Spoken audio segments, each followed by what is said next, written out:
परम मोक यूं कहत है,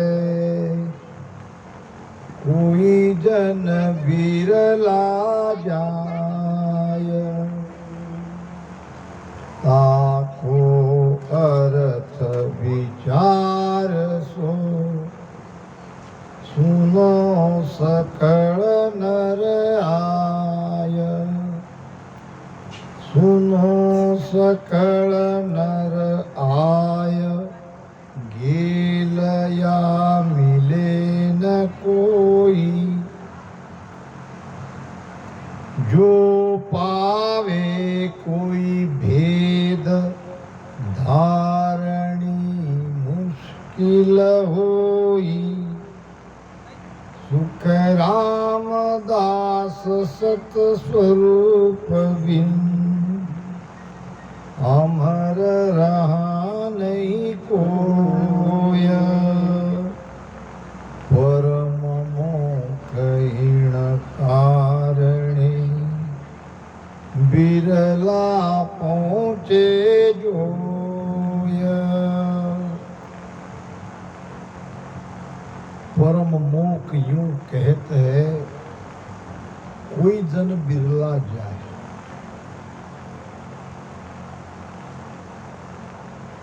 मोक्ष और परम मोक्ष में क्या अंतर है? कहाँ जाने पर हमारा मोक्ष होगा और परम मोक्ष का स्थान कहाँ है? पहले तो इस बात को समझना पड़ेगा। मोक्ष कहते हैं बंधन से मुक्त होना।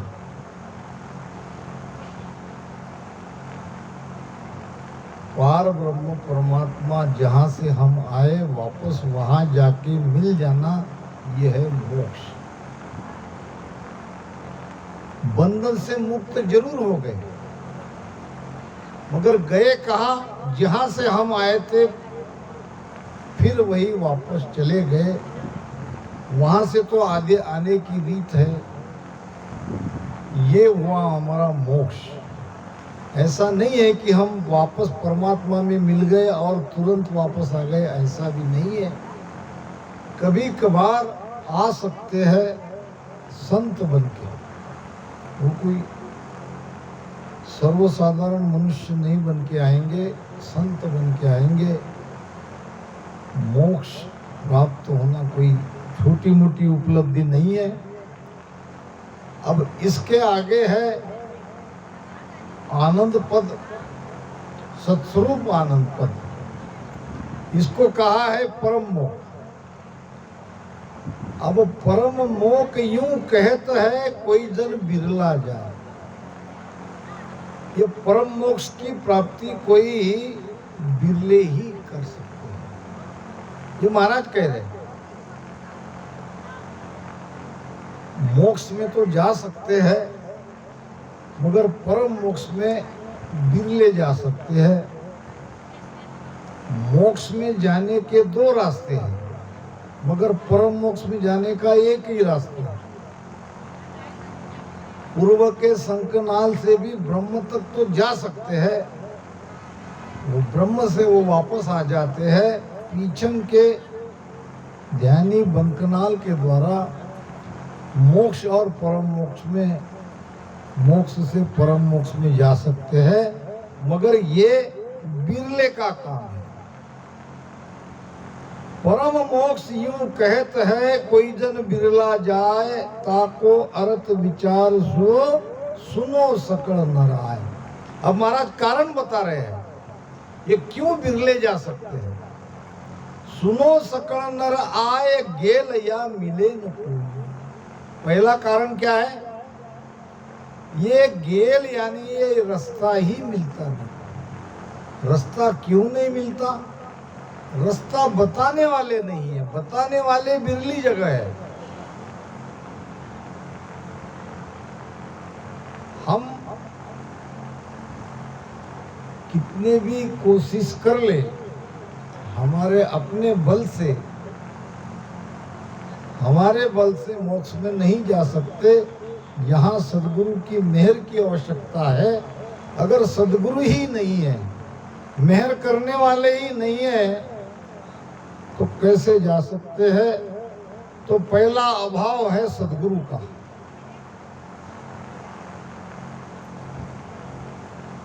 क्या सदगुरु दुर्लभ है? हाँ, गुरु हर जगह है। गुरुआ तो घर घर फिरे, टका केरे 50, 1 टका में 50 मिल जाएंगे गुरु। सदगुरु मिलना दुर्लभ है। सदगुरु किसे कहा है महाराज ने? त्रिकुटी तख्त न देखिया, काना सुन्यान कोय, ब्रह्म देश की गम नहीं, के मैं सतगुरु होय, के मैं सतगुरु होय, प्राण की गम लकाई, ये जासी किण देश, शीस गुरु दोनों भाई, सुख रामदास माता करे, अगम निगम की जोय, त्रिकुटी तख्त न देखिया, काना सुन्या न कोय। सदगुरु तो बन के वेद बता रहे हैं, शिष्य बना रहे हैं, उपदेश दे रहे हैं, मगर स्वयं अपने बारे में नहीं जानते। त्रिकुटी तख्त न देखिया, 3 लोक के ऊपर, हद के परे, हद बेहद के बीच में त्रिकुटी का स्थान है। कम से कम वहां तक भी नहीं पहुंचे। और काना सुन्यान कोई, वहां कैसे जाते हैं? काना सुनने का अर्थ क्या है? भेद के लिए महाराज बता रहे हैं। त्रिकुटी कैसे पहुंचा जाता है? मैंने बताया, एक रास्ता है शंखनाल का पूर्व का, एक रास्ता है बंकनाल का पिचम का। शंखनाल में कौन जाते हैं? जो श्वासा भीतर लेता है और विश्वास सीधे ऊपर चढ़ाता है, उसमें राम राम भी ले रहा है तो भी वो पूर्व का मार्ग है। श्वासा हम भीतर लेते हैं उसको कहते हैं श्वास, और बाहर छोड़ते हैं उसको कहते हैं उश्वास। जो भी जाएंगे, पूर्व में जाओ पश्चिम में जाओ, जाएंगे उश्वास से ही, क्योंकि श्वासा तो भरी जाती है। और जब करबाम वायु हम छोड़ते हैं, उश्वास छोड़ते हैं, वो अगर सीधे चढ़ा रहा है तो ये है पूर्व का रास्ता। नाम कोई भी लो, नाम गौण नहीं। श्वासा के साथ आप कैसे ध्यान कर रहे हो, ये महत्वपूर्ण है। स्वामी को महाराज ने कहा था, स्वामी का संवाद में,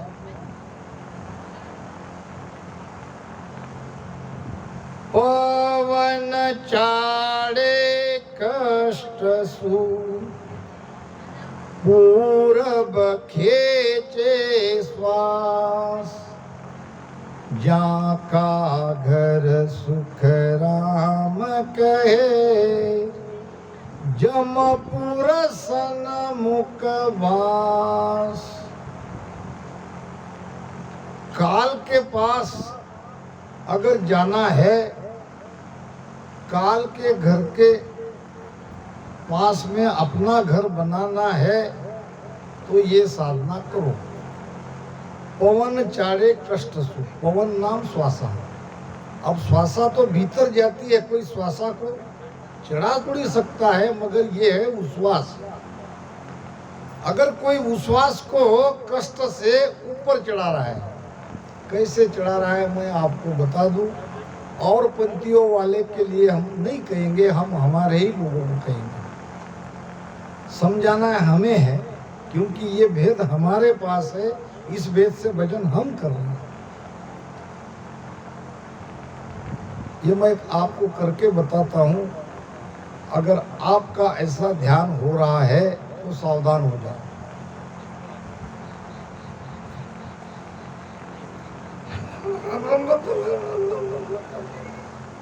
क्या हो रहा? भजन करते बहुत अच्छे दिख रहे हैं, भजन बहुत अच्छा हो रहा है। मैं निंदा नहीं कर रहा हूँ, मैं वास्तविकता से आपको अवगत करा रहा हूँ। क्या हो रहा है? पवन ऊपर चढ़ाई जा रही है। किस रास्ते से चढ़ाई जा रही है? सीधे शंखनाल से। ये सीधे ब्रह्मांड में जाएंगी भृकुटी से, और ये हमारा रास्ता नहीं है। श्वासा लेके श्वास अगर ऊपर चढ़ा रहे, उच्छ्वास ही ऊपर चढ़ेगी। श्वास नाक से तो भीतर जाती है, श्वासा किसी की नहीं चढ़ेगी। पहले श्वास ही आएगी और उसके बाद में उस श्वास को ऊपर चढ़ाते हैं, तो वो हमारी भाषा में उच्छ्वास है। तो फिर हमारा रास्ता कौन सा है? सांस सांस जे नर सिमरन कर है, तामे आबिद जागे मेरे रामा, तामे आबिद जागे। नाद बिंद भेला चढ़ जावे, नाद बिंद भेला चढ़ जावे। ध्यान गिगन में लागे, बांधा मोख जके जन जावे। बांधा मोख जके जन जासी। जारे नाव उदे हो घट में, जारे नाव उदे हो घट में। बोर न भवा जल आसी, बांधा मोख जके जन जासी रे। पूरब के रास्ते के बारे में महाराज बता रहे हैं। सांस सांस जे नर सिमरन करे। सांस सांस का मतलब क्या? श्वासा भीतर ले ली और बाहर जाती हुई श्वास को ऊपर चढ़ा रहे हैं, भीतर जाती हुई श्वास को अंदर ले रहे हैं और बाहर जाती हुई श्वास को ऊपर चढ़ा रहे हैं। ये है सांस सांस। जैसा मैंने अभी आपको भजन करके बताया, बाहर निकलती श्वास अगर सीधे रास्ते से ऊपर जा रही है तो सीधे ब्रह्मांड में जाएगी, ध्वनि सुनाई देगी, ध्यान लगेगा, मगर क्या नहीं होगा? 10वां द्वार नहीं फूटेगा, शून्य तक जाओगे, उसके आगे नहीं जाओगे। नाद के साथ बिंद दोनों भेड़ा चढ़ रहे हैं, दोनों इकट्ठे चढ़ रहे हैं। बिंद क्या है और नाद क्या है? वैसे तो नाद ब्रह्म के लिए कहा है, बिंद माया के लिए कहा है। माया बिंद से उत्पत्ति होती है। एक शब्द को महाराज ने कई तरह से समझाया है। इसी विठल राव के संवाद में महाराज ने सोहम कहिए बिंद धसे अजपे संग जाई। यहाँ महाराज ने सोहम को बिंद कहा है और भीतर में जो ध्वनि है वो नाद है। अब ये श्वासा ऊपर चढ़ रही है, उसके साथ में ये ध्वनि ऊपर चढ़ रहा है। ये तो श्वासा से ये नाद अलग होना चाहिए, तब होगा मोक्ष। क्यों कठिन है ये समझा रहा हूं मैं। ये नहीं समझ लेना कि हम जा ही नहीं सकते। पहले ही तो हमारी संख्या कम हो रही है, उसमें भी ये डरा देंगे कि ये बिरले का काम है, जो है वो भी निकल जाएंगे। ऐसा मत करना, आप सभी जाओगे मगर भ्रम तो निकालना ही है। वास्तविकता से तो अवगत आपको कराना ही है। बिरले जरूर जा सकते हैं मगर बाकी के लिए एक उपाय है। अगर नाम की जागृति हुई, अभी महाराज ने बताया, तो आपका दूसरा जन्म बिल्कुल मनुष्य जन्म मिलेगा। अगर शरीर आपका धूजा है, हिला है, कांपा है, तो आपके अंदर नियंत्रण आ गया, पहला काम आपका हो गया। आप दोबारा मनुष्य शरीर पाने के हकदार उसी समय हो गए। तो घबराने की, डरने की कोई बात नहीं है। नाम जगता है, नाम जगने में कोई देर नहीं लगती है। महाराज ने तो कहा है, एक पहर में जाग कर चेतन वेतन माय, जे मंथन ये कीजिए प्रेम धसे उर्माय, प्रेम धसे उर्माय उलटता बार न लागे, नक चक नाड़ी रोम नाम धुन सब में जागे, सुख राम कहे गुरु मेहर रे, जूरुत भंती भाय, एक पहर में जाग कर चेतन वेतन माय। अगर पहले कुंडल्या से घबरा गए हो तो दूसरे कुंडल्या से आप शांत हो जाओ। वहां बिरला परम मोक्ष के लिए महाराज ने कहा है, तो यहाँ नाम जगाने के लिए आपको केवल एक पर ही भजन करना पड़ता है। मगर कैसे? चेतन होकर। चेतन किसको कहते हैं? जापान का एक राजा था और उसको एक बेटा था जो 20 साल का हो गया, तो उसे एक गुरु के पास लेके गया और गुरु को कहा, महाराज मेरे बेटे को ध्यान सिखाना है। गुरु ने कहा ठीक है, मगर मेरी एक प्रार्थना है, विनती है, क्योंकि राजा था, कोई साधारण व्यक्ति नहीं था उसके पास आने वाला। तो संत ने कहा, मेरी एक प्रार्थना है, आपका बेटा राजपुत्र है इसलिए मैं कह रहा हूं, औरों को मैं नहीं कह सकता। ध्यान उसे ही सिखाया जाता है जो यहाँ का सारा काम करेगा, झाड़ू लगाना और जो भी आश्रम का काम है, साफ सफाई करना, सुबह से रात तक उसे यहाँ काम ही काम करना पड़ेगा। मेरे लेके गांव में जाके मेरे लिए भिक्षा मांगना और वो मेरे भोजन होने के बाद उसको जिमना अगर बचा तो ऐसी पीड़ा, ऐसी तकलीफ अगर आपका बेटा सह सकता है तो मैं उन्हें सिखाऊंगा। राजा ने कहा, महाराज आप जैसा कहोगे वैसा, मगर मेरे बेटे को ध्यान सिखाओ। जागना किसे कहते हैं, इस पर यह दृष्टांत चल रहा है, ध्यान से सुनो। 8-10 दिन बीत गए, राजा का बेटा था, जिंदगी में कभी काम नहीं किया, नौकर चाकर थे, सब कुछ मिलता था, उसे कोई करने की आवश्यकता नहीं थी और वहाँ काम करना पड़ता है। 1-2 दिन में ही जाने का मन हुआ मगर पिता के डर से वापस गया नहीं।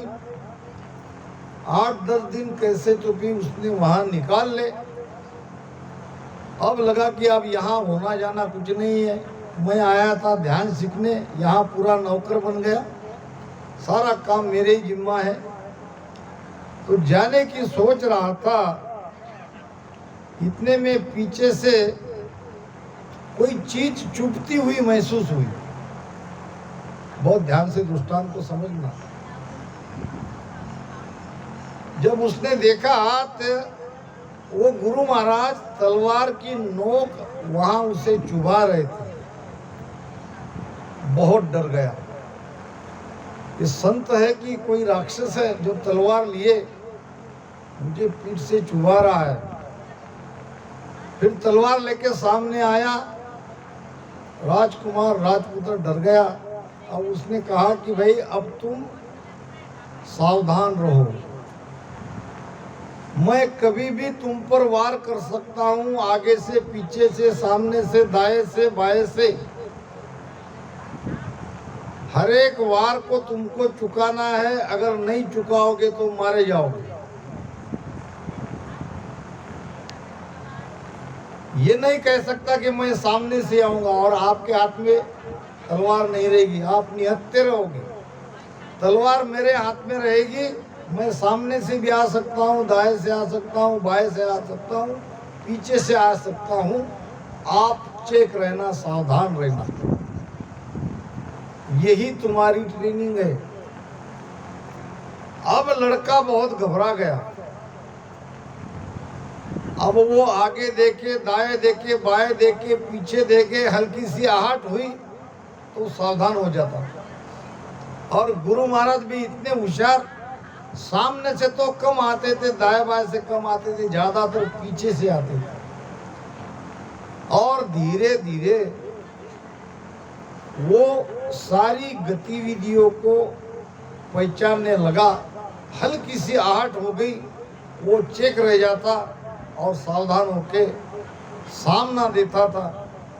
गुरु महाराज कहीं से भी तलवार लिए आ सकते थे और वो चेक था। चेक होने का नाम ही चेतन है।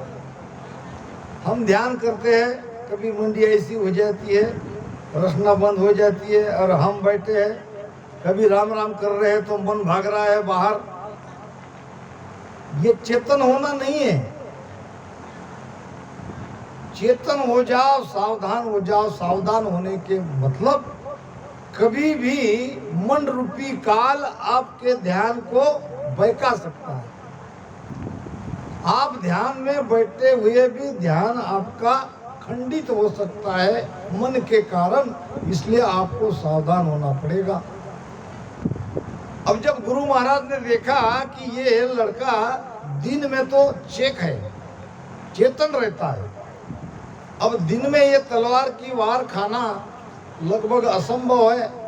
अब उसे कहा, देखो ध्यान रखो, आप सोने के बाद भी मैं आ सकता हूँ, आप पर वार कर सकता हूँ।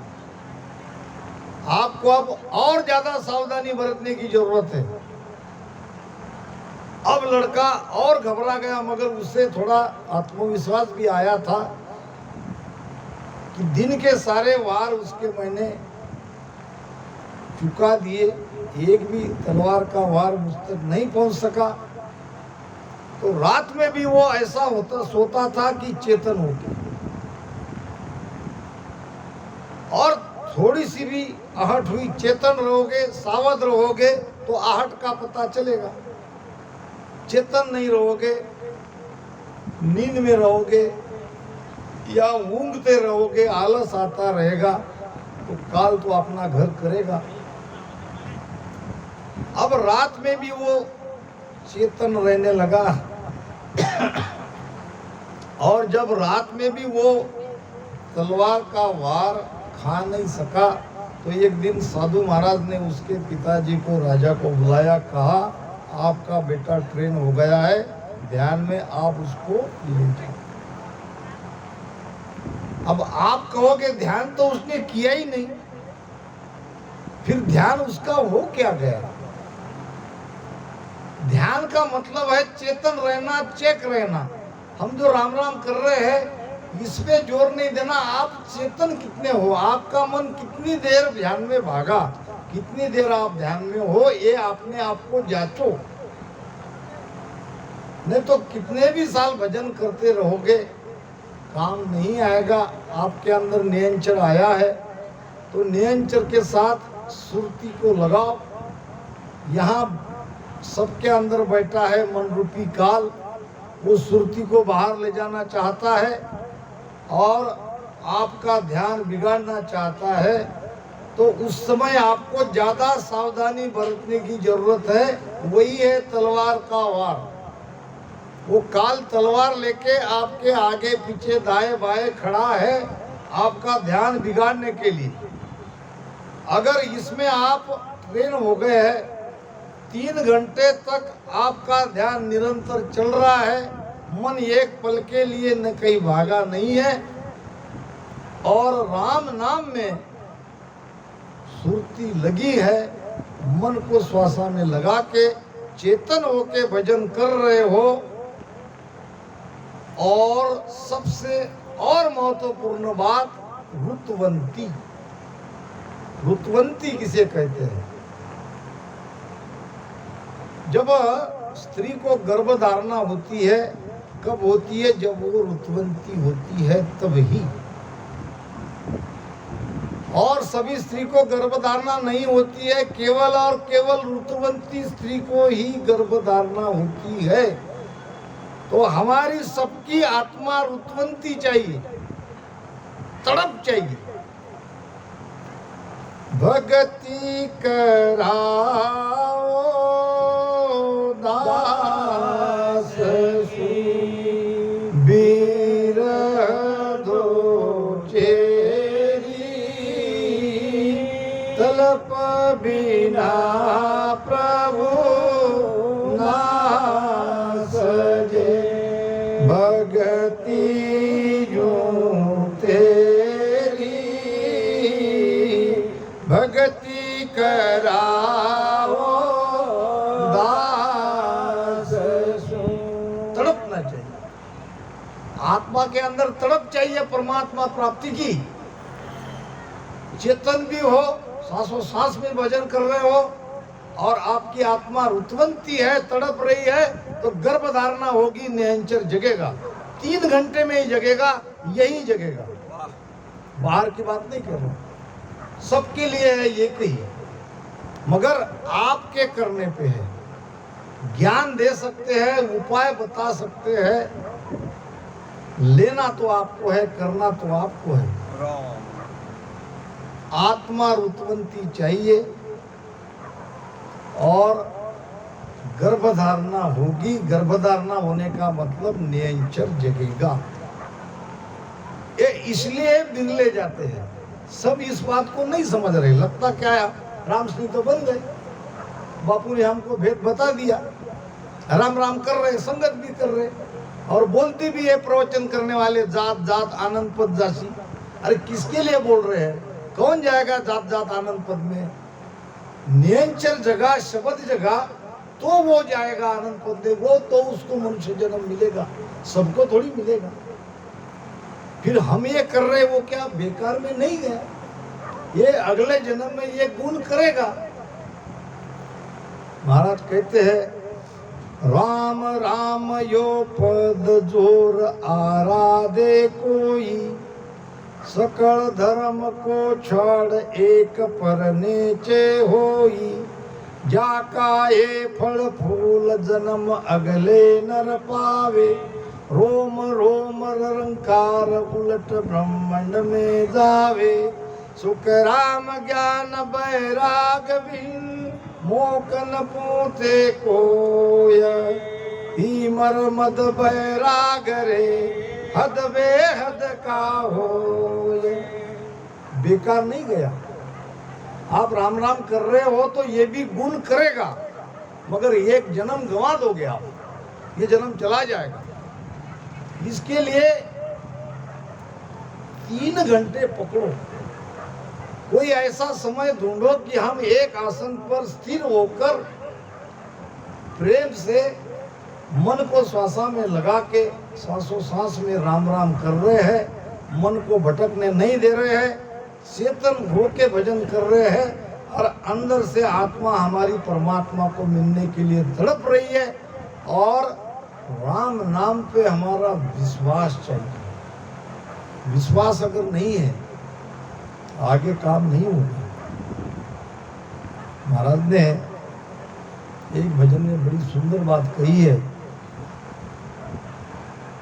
जन सुख देव गुरा यो कयो सुन तो शीस सुजा। जन सुख देव गुरा यो कयो सुन तो सुजा। हर पावे नर साच सो दो जीव सुजा। हर पावे नर साच सो दो जी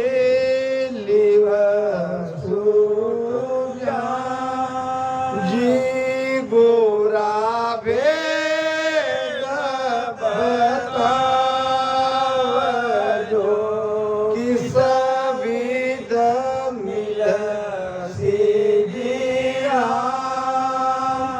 मोख मुगत परलोक में किस विध